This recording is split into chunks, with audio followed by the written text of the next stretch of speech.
Olá, meus amigos, estamos de volta. Meu nome é Fábio Roque e nós estamos aqui empenhados nesse nosso projeto de Código Penal comentado. Nós estamos comentando todos os artigos do Código Penal na sua ordem sequencial e hoje nós vamos encerrar o artigo de número 20.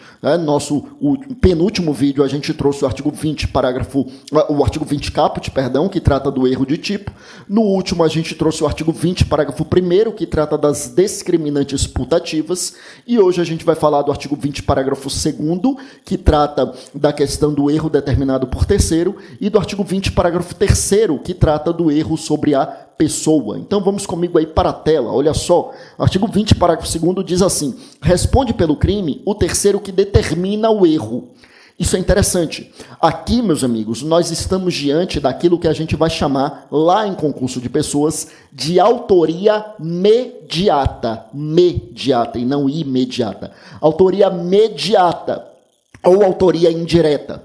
Autor mediato é aquele que se vale de uma terceira pessoa para praticar o crime por ele, como acontece exatamente, por exemplo, aqui no erro determinado por terceiro. Então vamos imaginar uma situação, eu vi ali, um ambiente ali, uma sala, no local de trabalho, eu vi que alguém esqueceu um celular valioso, mas aquela sala ali pode estar guarnecida por câmera de vigilância e eu não tenho certeza em relação a isso. E eu quero subtrair aquele celular que alguém esqueceu para mim. E aí, como eu estou com receio de ser visto, de uma câmera de segurança, então eu saio da sala, percebo que alguém está indo em direção àquela sala e eu digo: você está indo para lá? Ele: sim, estou indo lá. Então, por favor, eu esqueci o meu celular lá. Quando você voltar, por favor, traga para mim. E esse sujeito, gentilmente querendo me fazer ali um favor, ele pega o celular que não é meu, porque ele está em erro, e ele traz esse celular para mim. A gente já viu no caput do artigo 20 que esse sujeito que pegou o celular, ele não comete crime, porque seria um erro de tipo para ele que pegou o celular, esse erro de tipo, ou seja, um erro sobre a circunstância fática e que excluiria ali a elementar do crime de furto e que, portanto, como não existe furto culposo, ele não responderia por nada.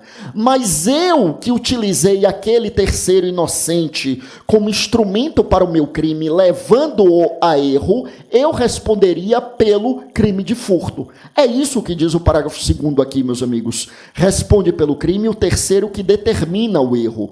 Então, aquele que está em erro não responde. A gente já viu isso no caput do artigo 20, quando fala do erro de tipo, e no artigo 20, parágrafo 1º, que trata das discriminantes putativas. Então, aquele que está em erro não vai responder. Mas, quer dizer, ressalvado lá no caput do artigo 20 o erro de tipo, ressalvada a hipótese em que o erro é evitável e eu tenho um crime na modalidade culposa, que aí ele responderia pela modalidade culposa, né? Mas assim, como regra, fora essa ressalva, como regra, o sujeito que está em erro, ele não vai responder. Mas aquele que determinou o erro, esse sim irá responder. Por quê? Porque aí eu estou diante de uma hipótese de autoria mediata. Aquele que determina o erro, ele utiliza um terceiro como instrumento para a prática do seu crime. Ele é autor mediato, ele é autor indireto e ele responderá por esse crime. Tá bom? Aproveito aqui, meus amigos, para a gente avançar para o parágrafo 3º desse também artigo 20, que fala do erro sobre a pessoa, que diz assim: erro sobre a pessoa. Parágrafo 3º. O erro quanto à pessoa contra a qual o crime é praticado não isenta de pena. Não se consideram, neste caso, as condições ou qualidades da vítima, senão as da pessoa contra quem o agente queria praticar o crime. Tá? Então vamos lá. Então o famoso erro sobre a pessoa é aquela situação na qual eu atinjo o irmão gêmeo do meu desafeto. O sujeito é meu desafeto, eu quero matá-lo, eu sei que ele tem um irmão gêmeo, eu não sei que tem um irmão gêmeo, não importa. O que importa é que eu confundi o irmão gêmeo com ele. Então eu erro em relação à identificação da vítima. Nesse caso, é óbvio que não tem isenção de pena. É claro que eu vou responder pelo crime.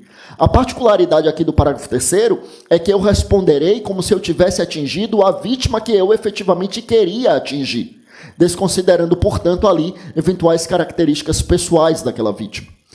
Da vítima real, da vítima de fato. Eu desconsidero as características da vítima real e considero como se eu tivesse atingido a pessoa que eu queria atingir.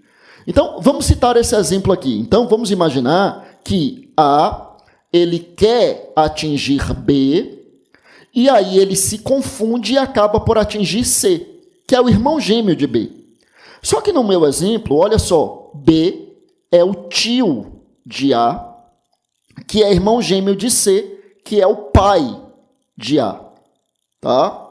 Então veja bem, o sujeito queria matar o tio, e o tio é irmão gêmeo do pai dele, ele não quer matar o pai. O problema dele é com o tio, ele é inimigo do tio. Aí o que é que acontece? Ele quer matar o tio e ele, por engano, atira no pai. Aí ele mata o pai quando ele queria, na verdade, atingir o tio. O que é que vai acontecer? Ele matou o pai por engano, querendo matar o tio. Ele vai responder como se tivesse realmente matado o tio e não o próprio pai. Faz diferença? Faz. Porque, por exemplo, lá entre as agravantes do artigo 61 do Código Penal, uma das agravantes é praticar o crime contra o ascendente. Então, praticar o crime contra o pai é mais grave do que praticar o crime contra o tio. Claro, tem essa agravante. Claro que a gente tem outras circunstâncias, outras questões. A gente precisaria analisar se tem qualificadora, se tem privilégio, se tem agravante, se tem atenuante. Mas pelo menos essa agravante eu já consigo identificar aqui que vai fazer diferença. Ou seja, e veja, e não que necessariamente fosse fazer uma diferença para piorar para o réu. Às vezes faria diferença para melhorar para o réu. Poderia ser o contrário. O cara quer matar o próprio pai e por engano mata o tio. Se ele quer matar o próprio pai e por engano ele mata o tio, então nesse caso ele responde como se tivesse matado o pai. Então teria sobre ele a agravante de matar o ascendente. Então a questão aqui não é saber se o resultado final vai ser melhor ou pior para o réu. Isso pouco importa aqui nesse parágrafo 3º. No parágrafo 3º o que acontece é, o sujeito queria matar uma pessoa, queria atingir uma pessoa, queria praticar, porque matar é o exemplo que eu estou dando do homicídio, valeria para outro tipo de crime também. O sujeito quer cometer o crime contra uma pessoa, comete o crime contra uma outra pessoa. Ele responde como se tivesse praticado o crime contra aquela pessoa que ele queria atingir. Tá? Essa é a ideia então do erro sobre a pessoa. Com isso eu fecho aqui esse artigo 20, meus amigos. No próximo vídeo a gente já traz o artigo 21, que trata do chamado erro de proibição, ou erro sobre a ilicitude do fato. Com isso a gente encerra mais um encontro e, enfim, próximo a gente traz erro sobre a ilicitude do fato. Foi um prazer, fiquem com Deus e até o nosso próximo encontro.